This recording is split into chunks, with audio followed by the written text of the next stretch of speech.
Salam, perkenalkan nama saya Yohanes Firnansno, jurusan Sosiologi kelas A reguler sore dengan NIM 1723030003.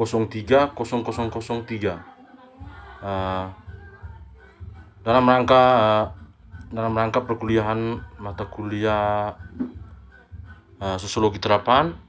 Dalam kuliah ini kami disuruh membuat review, dan dalam review tersebut kami mengimplementasikan review tersebut dalam video dengan judul buku di sini yaitu Teori atas Informasi Masyarakat, di mana teori masyarakat informasi dianggap sebagai ciri khas dunia kita. Dulu ekonomi dibangun di atas industri dan penaklukan. Kita sering menjadi bagian dari informasi global ekonomi. Media yang menyebar, yang memperluas pekerjaan informasi dan perkembangan internet meyakinkan banyak orang bahwa hidup masyarakat informasi adalah takdir kita semua. Mengatasi di era arus informasi, hubungan virtual dan perubahan besar merupakan tantangan bagi satu dan semua. Dalam Theories of the Information Society, Frank Webster mencoba untuk memahaminya. Ledakan informasi melihat secara skeptis apa yang dimaksud pemikir ketika mereka mengacu pada masyarakat informasi, dan secara kritis memeriksa pasca perang utama pendekatan untuk pengembangan informasi. Titik awal untuk buku ini adalah munculnya cara yang tampaknya baru mewujudkan masyarakat kontemporer. Komentator mulai berbicara tentang information sebagai fitur yang membedakan dunia modern 40 tahun atau lebih yang lalu.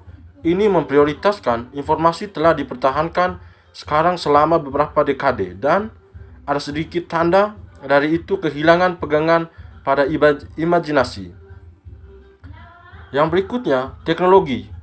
Konsepsi teknologi pada serangkaian inovasi yang muncul sejak akhir tahun 1970-an. Teknologi baru adalah salah satu indikator yang paling terlihat di masa baru, dan karenanya sering digunakan untuk menandai kedatangan sebuah lembaga informasi. Teknologi tertentu yang menyita perhatian para komentator telah bervariasi seraya waktu berlalu.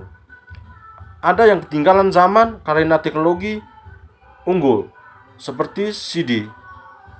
Sedangkan teknologi belakang yang menyikapkan bahwa teknologi lain terlalu cepat dipuji-puji sebagai terobosan teknologi mainframe komputer. Ini mencakup televisi kabel dan televisi elit, video game, komputer pribadi, PCS, layanan informasi online, laptop komputer, komunikasi komputer, dan telepon pintar di seluruh dunia. Saran yang biasa adalah sederhana, bahwa seperti volume inovasi teknologi harus menyebabkan rekonstitusi dari dunia sosial karena dampaknya begitu mendalam. Pengetahuan teoritis. Ada satu saran lain yang dapat berpendapat bahwa kami memiliki masyarakat informasi. Meskipun tidak perlu refleksi tentang makna informasi yang dikembangkan, selain itu, proposisi ini memilikinya bahwa kita tidak memerlukan ukuran kuantitatif ekspansi informasi seperti ekspansi kerja atau pertumbuhan ekonomi, karena perubahan kualitatif yang menentukan telah terjadi sehubungan dengan cara-cara di mana informasi digunakan. Di sini, masyarakat informasi definite sebagai salah satu di mana pengetahuan teoritis menempati para keunggulan yang tidak dimiliki sampai sekarang.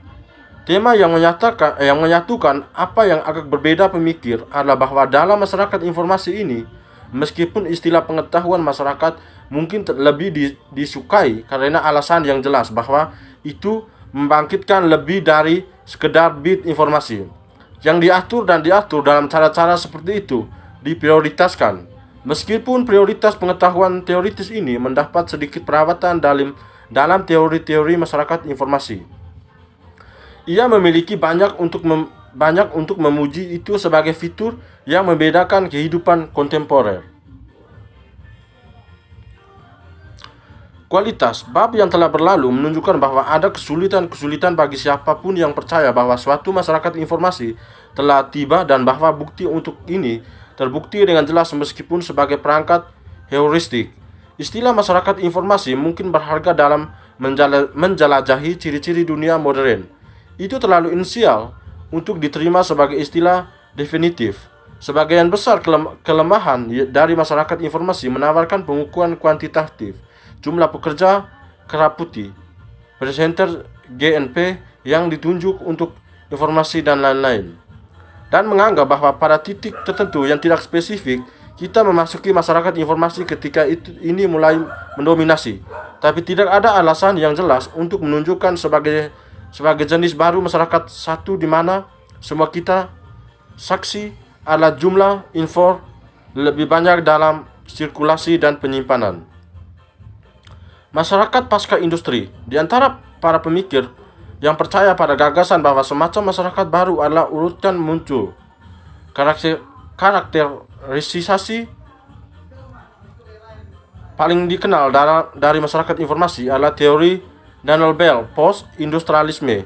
Istilah-istilah itu umumnya digunakan sebagai sinonim, meskipun Bell menciptakan istilah masyarakat pasca industri sejak akhir tahun 1950-an. Ia mengganti dengan kata-kata informasi dan pengetahuan untuk prefiks pasca industri di sekitar tahun 1980, ketika minat yang muncul kembali pada futurologi adalah oleh peningkatan minat dalam perkembangan teknologi komputer dan komunikasi.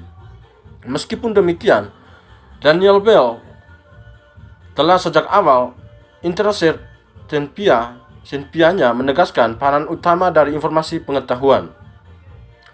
Neo-evaluatisme. Daniel Bell menyarankan bahwa Amerika Serikat memimpin dunia pada jalan menuju jenis baru sistem masyarakat pasca industri. Meskipun ia tidak mengklaim langsung bahwa pengembangan PIS adalah hasil yang tak terelakkan dari sejarah, ia berpikir adalah mungkin untuk menelusuri gerakan dari para industri melalui industri sampai masyarakat pasca industri. Ada lintasan khusus yang dijelaskan di sini dan jelas menunjukkan ke kronologi bebas. Tentu saja tidak sulit untuk menerapkan istilah Bell untuk periode sejarah. Misalnya, Inggris pada awal abad ke-18 adalah bidang pada industri, yaitu pertanian. Menjelang akhir abad ke-19, industri ini sangat maju, yaitu manufaktur, dan akhir-akhir ini tanda-tanda post-industrialisme jelas untuk dilihat semua orang. Yang terakhir, kesimpulan. Dalam buku ini kita menjumpai para pemikir yang dengan menggunakan kriteria yang sangat berbeda-beda di antara mereka masih dapat berargumen bahwa kita telah atau akan memasuki masyarakat informasi. Satu pasti tidak bisa percaya pada sebuah konsep ketika penganutnya mendiagnosisnya secara diam-diam cara yang berbeda. Apalagi kriteria tersebut mulai dari teknologi hingga kualitas pekerjaan perubahan, fitur spesial, meskipun sekilas tampak kuat, sebenarnya agak kabur dan tidak tepat, tidak mampu dengan sendirinya menentukan apakah atau belum lembaga informasi telah tiba atau akan tiba suatu waktu di masa mendatang. Tidak ada yang bisa meragukan bahwa telah terjadi ledakan informasi dalam beberapa dekade terakhir. Bagaimanapun, orang mencoba untuk mengukur fenomena dalam istilah konsumsi, penyimpanan, transmisi, atau bahkan transformasi, namun lebih dari sendiri tidak bisa membedakan kemunculan jenis masyarakat baru. Di sisi lain, dan suatu yang harus membuat orang lebih skeptis dari skenario masyarakat informasi. Ada pergeseran berulangnya pendukung dari mencari ukuran kuantitatif penyebaran informasi dan kepernyataan bahwa ini menunjukkan perubahan kualitatif dalam organisasi sosial itu. Prosedur yang sama juga terbukti dalam definisi informasi yang ada di bermain. Dengan pelanggan masyarakat informasi mendukung definisi non-semantik, ini begitu banyak begitu banyak nilai ekonomis siap diukur, dan dengan demikian mereka mengurangi kebutuhan para analis untuk mengajukan pertanyaan kualitatif tentang makna dan nilai. Namun ketika mereka melakukannya, mereka terbang di hadapan akal sehat. Definisi kata memahami informasi sebagai tanpa konten, seperti mereka tentang transformasi di ranah informasional. Dengan cara ini sangat berbeda dari mereka yang sementara mengakui ledakan informasi. Bersikeras bahwa kita tidak pernah meninggalkan pertanyaan arti dan tujuannya.